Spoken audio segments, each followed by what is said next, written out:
This is what I'm reading in June and also what I plan to read in July. Since we're already like 3/4 of the way through June, I'm gonna include July in this video as well. I wanted to do this at the start of June. I got inspired by another creator who was showing what she's reading for the month of June or what she's trying to read for the month of June. And I love reading, and I figured this is a great way to do it in a non-scary way because I don't feel like I'm confident enough to do like critical reviews of what I think of books. I love to talk about them, but maybe not with strangers on the internet. But I will share what I am reading and what I'm excited about. Starting with Margo's Got Money Troubles. I've been wanting to read this for a really long time. It's been so backlogged on Libby that I haven't been able to rent it, so I just finally bit the bullet and got it from World of Books. I hate this. I know everyone else on Book Talk also hates this. Like, keep it a sticker, let me remove it. This is so ugly and awful. But I am excited to watch the show. So I'm old school and like to read the book before I watch the show or the film, whatever. It's already so good. I'm only like 3 chapters in. I love the narration. I love the dialogue style. I love that it switches first person, third person narrative. I think it's really interesting and it immediately draws you in. I think I always get nervous to start a new book. I'm very similar with TV, like I like a comfort show. So when I start a new book, I'm like, oh, like what if I don't like it? And then I'm like locked in and I have a hard time putting books down and like DNFing, but this immediately draws you in. And she actually acknowledges that it's awkward and can be hard to pick up a new book in her first paragraph in the book. So it's like, it was just like speaking to me immediately, which I love. So very excited about this one. I'm on page 25 and I'm sure I'll finish this in like 2 or 3 days because I think it's only like, it's less than 300 pages, so chump change. Next up is Stephen King's On Writing. So this is a memoir. I've been wanting to read this for a very long time. It's one of my want to read lists forever. I do want to write a book one day, and I'm in the process of rereading some of my favorite rom-coms of all time because my first book, will be more rom-com oriented. And I have a friend who also has a goal of writing a book, and she's been listening to this, and we talked the other day and she's like, oh, you have to pick it up, it's amazing, it's going to give you so much encouragement to actually like pull the trigger and start writing. And I'm like, okay, perfect, because I do have such like, not that I have writer's block, but I'm just afraid to start, and I think this has given her courage. So I'm really excited to dig into this. This will be my next read after Margo's Got Money Troubles.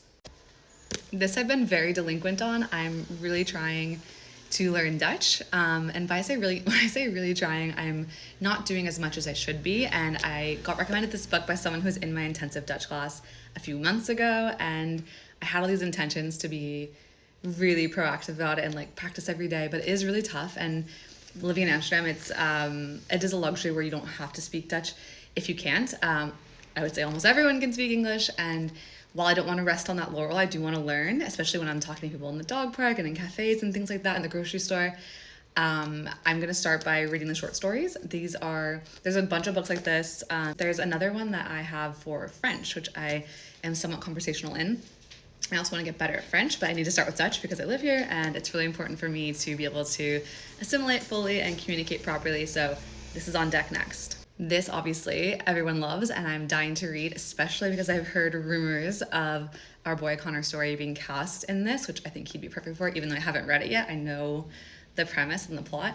My husband read it, and he's not a reader. I'm trying to get him to be more into reading. I think he enjoys it, but he just doesn't have he's just not in the routine or the rhythm of it yet. So he really enjoyed it. It took him a very long time to read because he's not like a regular reader, but I'm excited to read it. I loved Circe. I read it for my book club, and I think I'm gonna love this and eat it up in like a couple days. On to the book that everyone is talking about, Yesteryear. I also could not wait for this to drop on Libby or get at the library. I have just been so intrigued by the premise and the fact that Anne Hathaway bought the rights for this. I think it's perfect. I think it's topical. I think it's intriguing, and I'm really excited to dive in. I have firsthand accounts from a few friends who have read it and loved it, and it's actually pretty long, so this might take a little bit longer to read. No, it's just big. It's still under 400 pages. We got this. Last but not least, Eurotrash. I saw this at the airport, and I was just so intrigued by the cover. I just love this sunburnt man in the bottom here, and this woman just vibing out. It's actually a memoir. Okay, not a memoir, but it's told in the style a middle-aged man and his mom, who was recently discharged from a psychiatric facility, going on a road trip, and they discover that they're the worst kind of people. And it just sounds like kind of raunchy and fun in a like dark comedy kind of way. So it's quite short as well. So I think I'll eat this up really quickly too. On to the Kindle books. So like I've been alluding to, I use Libby pretty often. I don't really buy books really regularly. I prefer to read on Libby just because it's free, and I read a lot. So if I bought every book that I read, I'd be bankrupt. So part of our book club is what's up next is Madonna in a Fur Coat. So I think somewhere in between all these books that I've just said, I will also start this one. I don't always like read two books at the same time. See, I'm trying to find the cover. There it is. Stay here. Madonna in a Fur Coat. So this has an incredible high rating on Goodreads, so I'm excited to dive in. My one friend is a very thoughtful and provocative reader. She doesn't read a lot of fluff. So when it's her turn to choose the book club book, I'm always excited because it's going to be something that's like out of my comfort zone and not something I would immediately reach for. So I'm excited to be exposed to something different.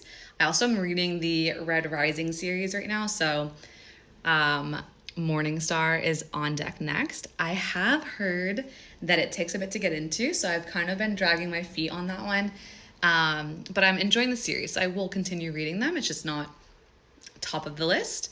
And Culpability, I'm really excited about. I also have it on Libby, and I'm in airplane mode right now. So I do have some catching up to do because I have like holds ready to go, but I can't on airplane mode because this is Culpability's cover. I have like 3 books that I need to read on here, and they're all kind of long. So I'm going to be busy in June and July, but I like doing this, so I will keep doing this. And my goal for the year is 75 books. Last year I had 60. 75 is very lofty. I'm at 27 right now. So not good. I think I might fall short of my goal, but that's okay. I'm excited to read and I love reading, so this is great.